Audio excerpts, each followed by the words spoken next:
I've always wanted a mule and I had never owned one. I'm a big advocate for rescuing the thoroughbreds from the racetrack after they retire and, finding them new homes and giving them new careers. So this was a bit of a new endeavor for me. Caitlin from Rancho Relaxo had pulled him from the slaughter pipeline. I've always been into horses, and she had said to me, hey, I got this really cool mule, and would you want to foster him for a little while? He needs a little bit of help. And I said, yeah, no problem.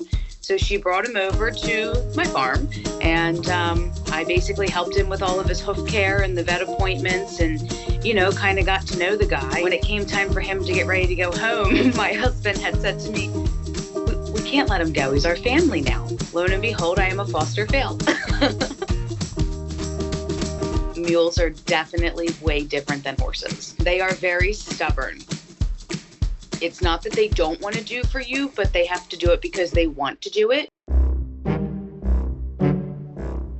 He actually is best friends with my 30-year-old thoroughbred Mickey. They live together because Mickey can't go out with the rest of the herd. They are like the best of friends. And Humphrey stepped over my car and between my car and the gate and got loose. And I was like, oh, he'll just go in the front yard and he'll just eat some grass. No, he legit took off across the field. And I'm like, okay, no big deal. He'll come back. Mickey's here. So they're inseparable. They're like best friends, inseparable.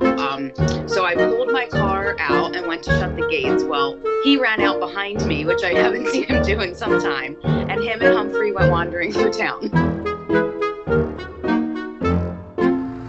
Definitely his favorite things are trying to escape and eating.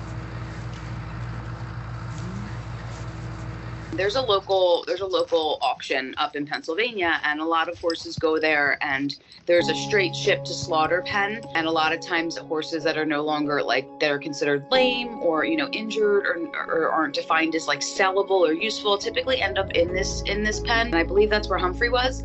He actually had a very bad infection in his front feet. It's called canker. It's it's a horrible infection. His feet were completely overgrown. He could barely walk. So basically he got to the point where he couldn't plow anymore if he did at all, and literally drug him behind a buggy probably and parked him into the direct ship.